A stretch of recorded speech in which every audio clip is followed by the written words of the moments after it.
Historia, libros y banderas, el podcast de agricultura sobre nuestro pasado, política, textos y propuestas para conocer y comprender los grandes cambios que vive Chile y el mundo. El historiador y académico Alejandro San Francisco, junto a un invitado, con una relajada pero profunda conversación, analizarán los cambios que vive hoy nuestra sociedad. Historia, libros y banderas, con el historiador y académico Alejandro San Francisco. En CMPC llevamos un largo camino fortaleciendo nuestro trabajo, lo que nos ha permitido desarrollar distintas iniciativas junto a comunidades, por ejemplo, con la recuperación de un árbol extinto o el restablecimiento de agua potable en zonas rurales, la conexión del turismo y cultura a través de una sola ruta, o también el desarrollo de envases reciclables y amigables con el medio ambiente. Son esos y otros desafíos los que hoy nos permiten creer en el valor de las soluciones inspiradas en la naturaleza. CMPC, creando valor natural. Conoce más en cmpc.com. Hola, ¿cómo están? Soy Alejandro San Francisco y estamos una vez más en nuestro podcast Historia, Libros y Banderas. Tenemos el gusto de estar hoy con un doctor en Historia, doctor en Filosofía por las universidades del País Vasco y de Barcelona, respectivamente, español de nacimiento, pero que hoy trabaja en la Universidad San Sebastián de Chile. Miguel Saralegui ha escrito varios libros, numerosos artículos de su especialidad, tiene libros interesantes sobre Maquiavelo, sobre Carl Schmitt, pensador español, pero hoy lo hemos invitado por otro trabajo aparecido recientemente, Matar a la Madre Patria. Historia de una pasión latinoamericana, editado por Tecnos y publicado el 2021. ¿Cómo estás, Miguel? Muchas gracias por acompañarnos. Muy bien, muchas gracias por la invitación a hablar de este libro. Matar a la Madre Patria, un título sugerente, provocativo, interesante, además un libro que se lee muy fácil, muy entretenido. Te felicito por facilitarle la vida al lector. ¿Cómo surgió este libro? ¿Qué te llevó a escribir el Matar a la Madre Patria? En la introducción tiene algo de autobiográfico este interés. Bueno, en mi caso se trata de una decepción, curiosamente, y a pesar de lo que digo en el libro, y a pesar de lo que estudio en el libro, ¿no? Y cómo la construcción de las repúblicas latinoamericanas en el 19 consiste en negar su parte española, su constitución española, su esencia española, una esencia que consideran negativa y que es un tema que está en todos los grandes ensayos, en todos los grandes discursos. Mi experiencia, tanto por la educación en la universidad como por viajes que había hecho a América, era la contraria. Era, curiosamente, contra esta gran tradición cultural. Claro, uno por la calle no se encuentra con Bolívar o uno por la calle no se encuentra con Sarmiento, y en las librerías a veces, pues, incluso si uno le gusta comprar libros de viaje, pues no encuentra. Son libros que están y no están, no. Y sin embargo, por la calle uno, como español, siempre te encuentras a descendientes de españoles, que hablan, que la madre patria, España. Y entonces, eso, en un primer lugar, en mí generó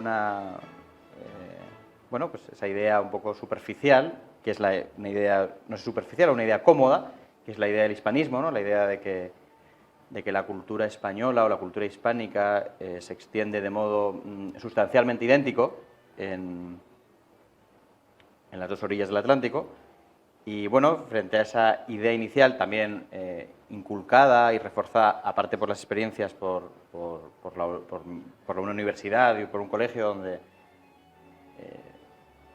que eran muy simpáticos a esta idea de la hispanidad como gran proyecto español en América, como gran identidad cultural bicontinental.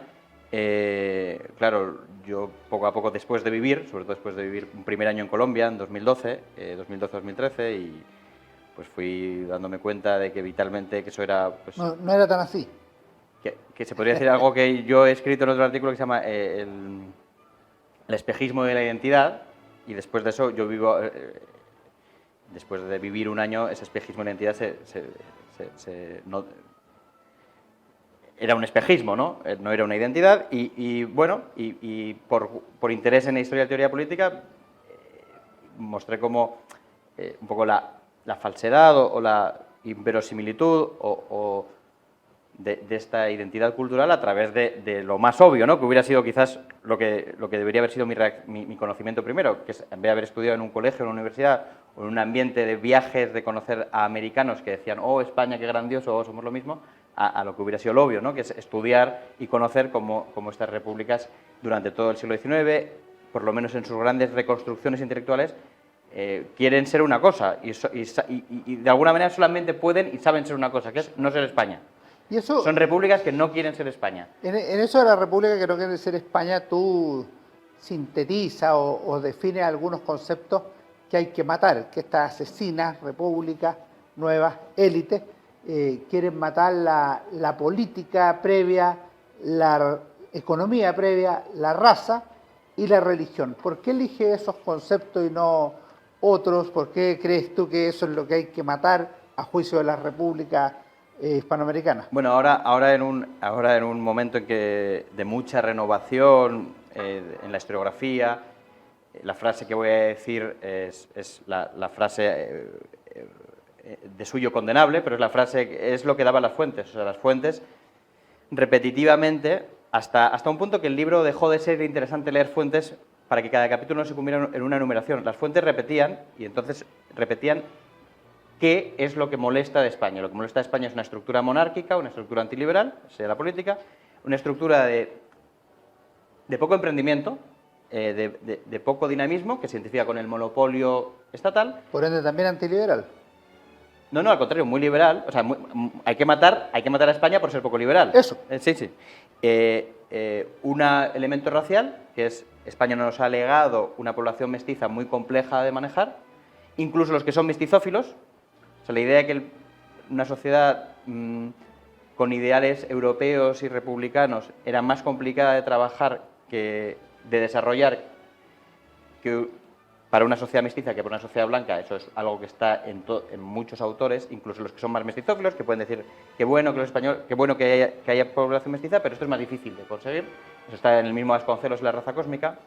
Y la religión, ¿no? Una religión que frente a una especie de protestantismo emprendedor privado, un poco Max Weber, el espíritu, ¿no?, del capitalismo, la ética protestante del espíritu del capitalismo, un catolicismo que se centra que no se centra en la moral, sino que se centra en una especie de rituales, sacramentos, supersticiones. Y entonces las fuentes, en autores, por lecturas mutuas o no, o por génesis plural, en diferentes décadas se reproducen esos temas, aparecen esos temas.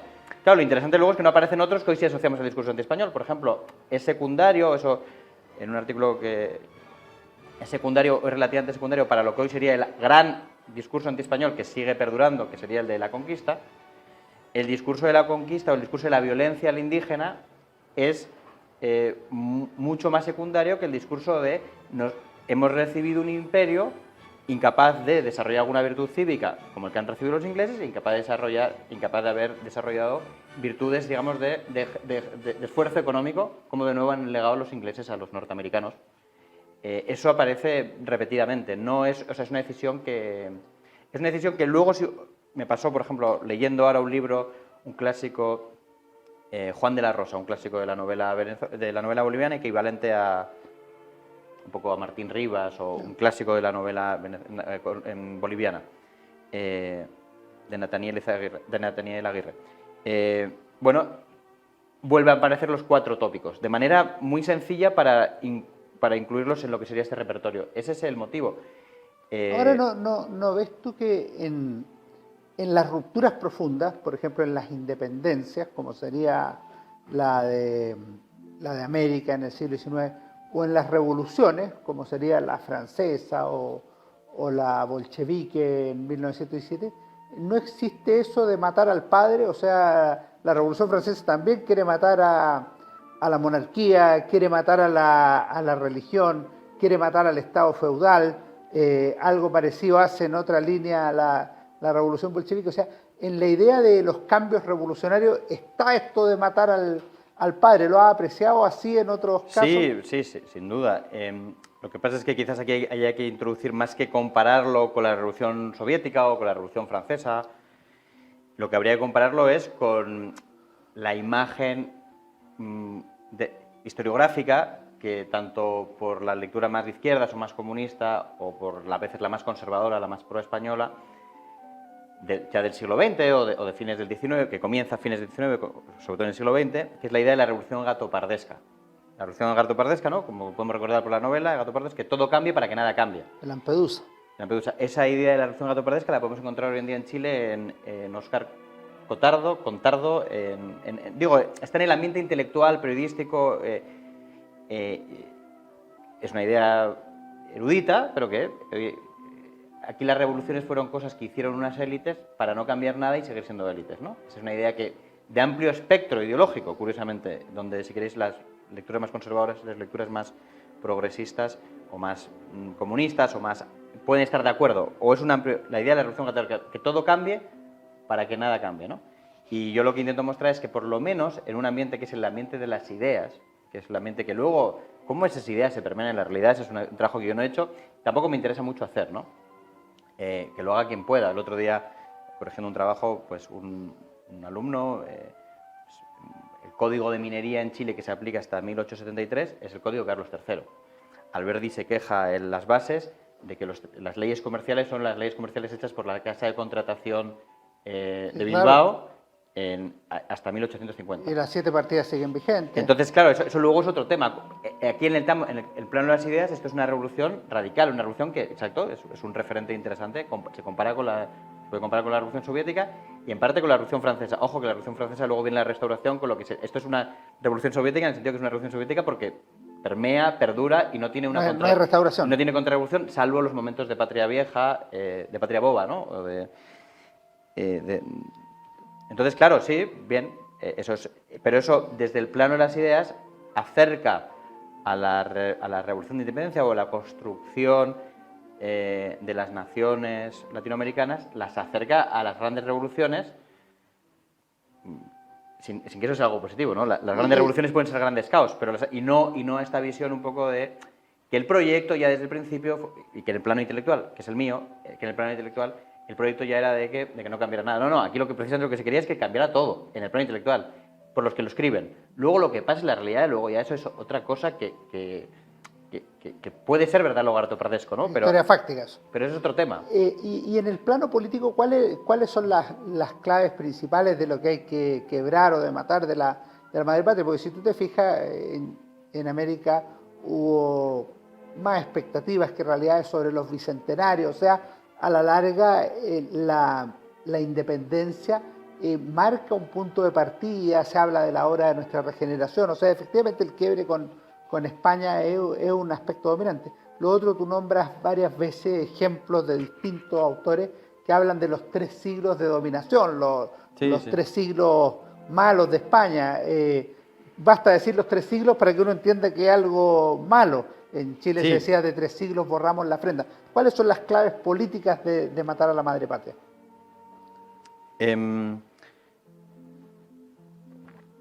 Hombre, es una gran hipérbole, ¿no? Es una gran hipérbole que está recogida sobre todo, una gran hipérbole es que heredamos el peor pasado posible. Esa hipérbole es muy extendida, genera un discurso político que permea hasta el día de hoy, que es la política latinoamericana se enfrenta al peor pasado posible. Luego, ¿con qué se rellena ese peor pasado posible en estos grandes ideólogos del XIX? Eso lo vemos todavía hoy, ¿no? En Latinoamérica, cuando hacemos una reforma política, cuando hacemos un cambio político, no nos estamos enfrentando a un cambio, a una reforma, sino hay una tendencia retórica que casi parece estructural, parece que domina a los hablantes, más que los hablantes dominen esa estructura, es que hay que cambiarlo todo. Eso en Chile ha sido evidente, ¿no? Como la hoja en blanco, no son 30 años, no son 30 pesos, son 30 años, pero esos 30 años, cuando se habla de ellos, pero yo digo, aquí no me interesa juzgar a quien dice eso, sino entender que hay una especie de estructura que viene, o que está, creo que se forma, en los textos de Bolívar, los textos de Sarmiento, en que en el fondo se enfrentan al peor pasado posible. No quiero aburrir al personal, pero, por ejemplo, Bolívar dice que es Bolívar en la Carta de Jamaica, que es un texto muy divertido, muy bien elaborado retóricamente, dice que España es la peor tiranía de la historia porque ni siquiera dejaba que los auxiliares de la tiranía fuesen nacionales. Entonces eso habría hecho que, es decir, que el Imperio Español... Por los nombramientos en los exacto, cargos. El Imperio Español habría hecho que, a diferencia de otras tiranías, donde los subalternos eran nacionales, eran de las propias naciones dominadas.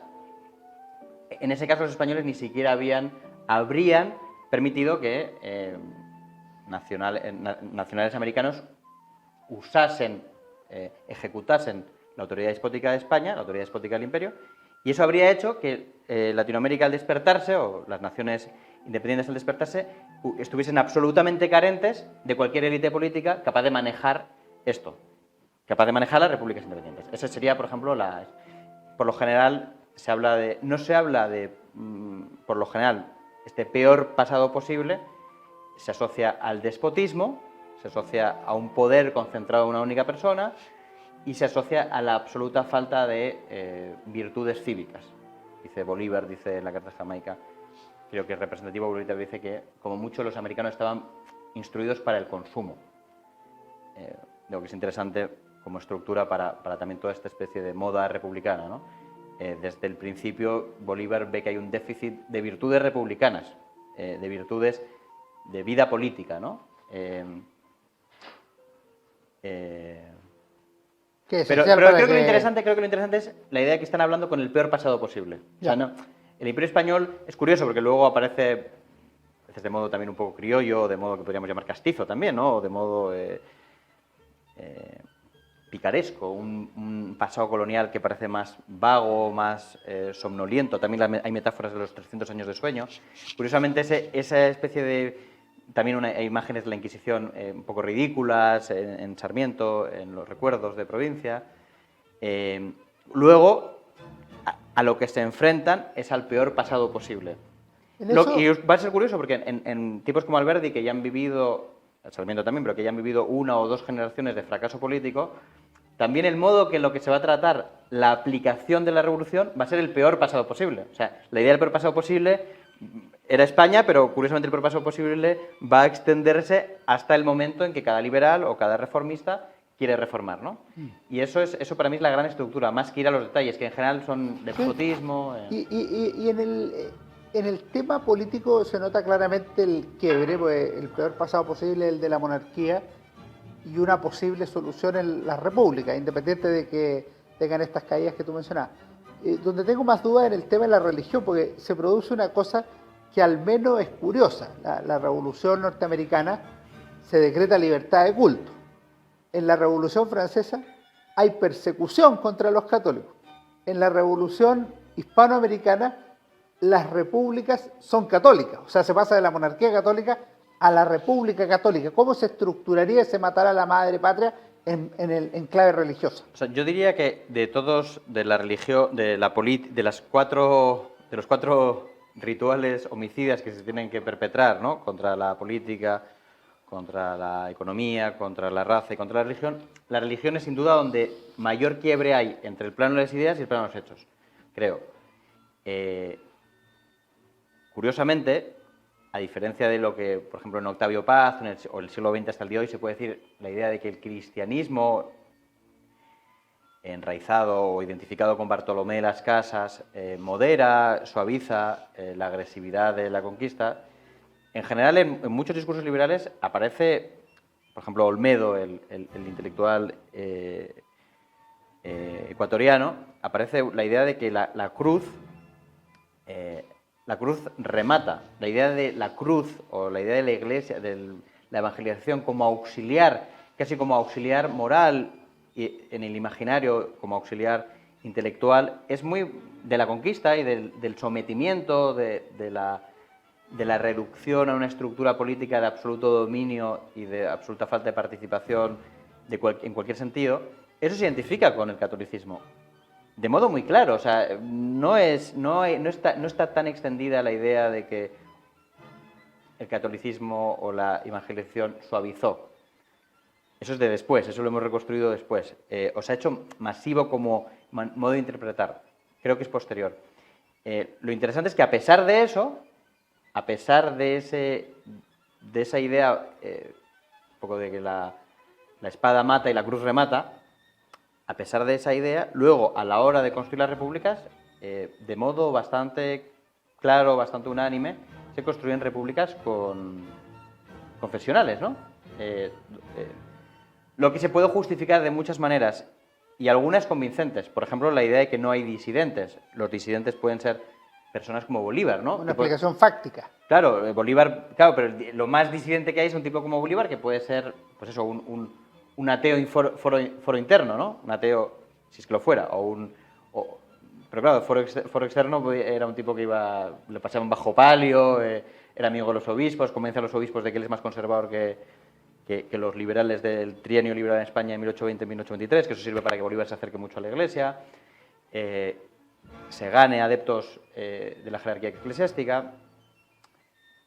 Yo creo que, claro, lo que pasa es que ahí ese es un punto donde se quiebra, pero quizás en la libertad de cultos, de alguna manera, es un lugar donde el liberalismo o este proyecto revolucionario podía, a su modo, reconciliar el hecho de que no había no católicos con el hecho de que el liberalismo tiene que aceptar que la religión es algo privado, algo que se vive con plenitud en la esfera y que en el momento que toca a lo público, el cristianismo desaparece en su especificidad religiosa. Por eso los liberales se consideran los verdaderos cristianos frente a la jerarquía católica o frente a aquellos católicos que exijan una confesionalidad, porque ellos dicen, no, lo que especifica el cristianismo en la historia de las religiones es que es una religión privada frente al resto de las religiones que eran religiones públicas, ¿no? Lo curioso, claro, lo que pasa es que luego hay hechos como el derecho de patronato, ¿no? Eso es donde el liberalismo... Ahora, cuando está unida al Estado, en general adquiere dimensión pública, no es meramente privado. Claro, pero eso sería una de las primeras traiciones, digo, para un credo. O sea, los liberales dicen, están muy convencidos, lo que especifica al cristianismo en la historia de las religiones es su carácter privado, su carácter Lógico, íntimo. como parte en Roma, por ejemplo. A diferencia de las otras religiones de la historia, esa es su reconstrucción, no es una reconstrucción de una historia de las ideas, es una reconstrucción de un político, de un intelectual metido en el lío político. Y ahí dicen, lo que diferencia al liberalismo, lo que diferencia al catolicismo o al cristianismo es su carácter íntimo frente al carácter público del resto de las religiones. El momento en que el cristianismo se hace público, de alguna manera se convierte en catolicismo y de alguna manera se anula como en su especificidad formal, ¿no? Claro, con la libertad de cultos, las trampas yo creo que son más fáciles de entender en la medida en que no hay no católicos, salvo en una élite muy específica y de modo bastante oculto, ¿no? La cosa es, claro, cosas como el derecho de patronato, ¿no? Que el derecho de patronato durante el siglo XIX muchas repúblicas latinoamericanas lo mantienen, se mantiene a veces dentro del siglo XX, en el que la unión entre Iglesia y Estado parece que no solamente es lo que se podría dar, sino que se acepta una herencia española, que es el derecho a patronato que obtienen los reyes por la evangelización, y donde parece que la injerencia sobre la organización de la religión es más cercana a total que a los resquicios o a los contactos que un proyecto liberal puede admitir en la unión entre intimidad religiosa y publicidad laica, ¿no? El derecho a patronato es el lugar donde claramente se ve que la historia intelectual y la historia fáctica pues tienen poco que ver o no se dan de manera conciliada, ¿no? En el libro tú citas muchos autores, habitualmente autores de libros del Río de la Plata, Argentina, Chile, Colombia, México, España. ¿Hubo alguno que te llamara la atención por su clarividencia, por su forma de plantear los problemas? ¿Algún texto que tú recomiendes trabajar, darle segundas vueltas? 2, 3 textos que tú digas, oye, por aquí hay una línea de investigación atractiva. Hombre, es curiosamente, a pesar del ánimo antimonárquico, la verdad es que hay tres intelectuales o 3 textos que realmente dominan toda la estructura del pensamiento y que hasta el día de hoy para mí son los grandes clásicos del pensamiento latinoamericano, que cualquier intelectual latinoamericano que no los haya leído o aprendiz intelectual pues está en una falta grave, ¿no?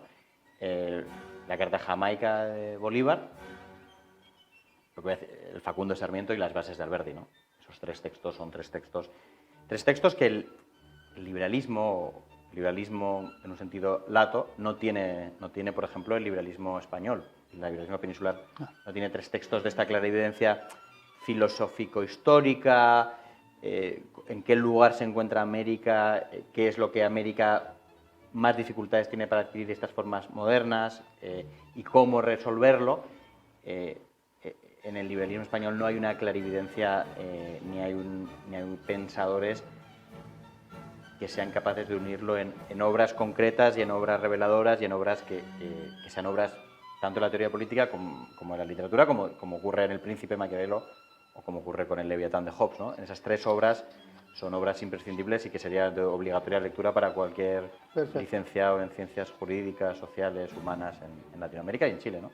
Una cosa que me dijiste fuera de grabación es que parece que esto se iba a convertir en una saga, o sea que después de matar a la madre patria viene algo. ¿Qué es lo que viene? Yo estoy resucitándola ya.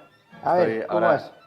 Bueno, después del siglo parricida o matricida, en parte por el fracaso, ya se puede situar con la independencia de Cuba o con la celebración de los centenarios de independencia.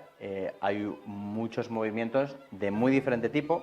En Chile son más conservadores, pero en otros países no van a serlo, de resucitar a la madre patria, de discursos hispanófilos, discursos que... De la hispanofobia a la hispanofilia. Lo que pasa es que la hispanofilia ya, así como la hispanofobia es la creación de un enemigo que genera una identidad.